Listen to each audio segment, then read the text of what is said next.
สวัสดีทุกท่านด้วยวันนี้พวกผมบัตรเล็กกรุงศรีนะครับต้องเรียกแบบนี้โอเควันนี้ก็จะมีของมานำเสนอนะครับนี่ก็คือผมมาจากบัตรเล็กบิวพวกคุณก็น่าจะรู้จักแน่ๆมันก็คือไอ้นี่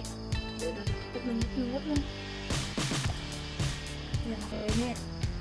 ดูอย่างเงี้ยอย่างคือนี่นั่นเองนี่เป็นไงยอดมากนี่แหละครับรถแข็งไม่ใช่รถยนต์ต้องเป็นจิ้นชาสร้างมาเองนะมันสร้างเสร็จนี่นะมันจะมาทำการตั้งกล้องนี่เห็นใช่ไหมโอเคตั้งกล้องแล้วนะครับผมอย่างเงี้ยที่จะเอาออกก็คืออย่างนี้ค่ะเป็นเลือกเลยไม่ต้องพอใส่เลยอย่างนี้อันนี้ก็เหมือนกันก็ดึงออกมาแบบนี้ก็แบบนี้แล้วก็ใส่เดิม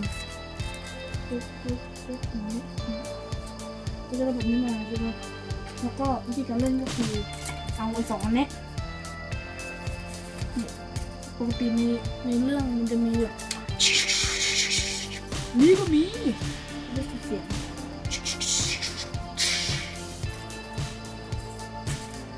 ก็ทำการเหยียบเข้าไปชักตอนนี้มันจะเปลี่ยนฮะครับโอเคไปยื่นเป็นอย่างนั้นนะเดี๋ยวโอเคมาแล้วก็ทำการเปลี่ยนอันนี้ไป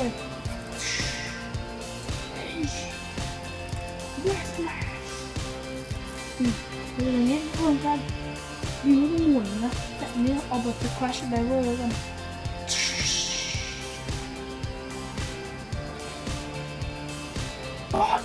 the fire electric energy shock อย่างนี้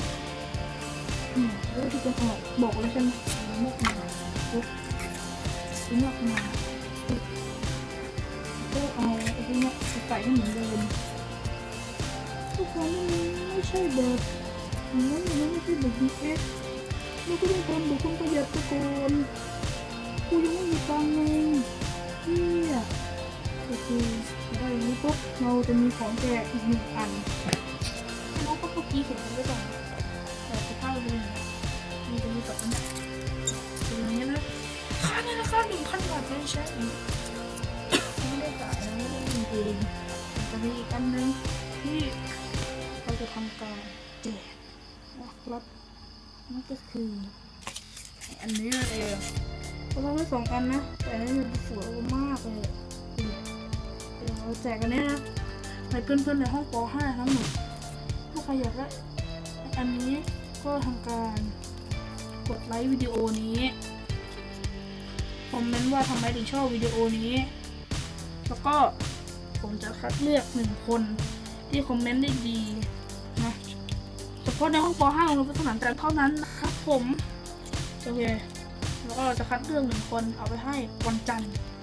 โอเคสำหรับวันนี้ก็ขอบคุณนะครับอย่าลืมนะอันนี้ขายนะขายจะแจกโอเคสำหรับคลิปนี้นะครับก็ต้องขอลาไปก่อนกับ VMX Builder กับEngine และก็ Shark Battle โอเคสำหรับคลิปนี้ก็ขอลาไปก่อน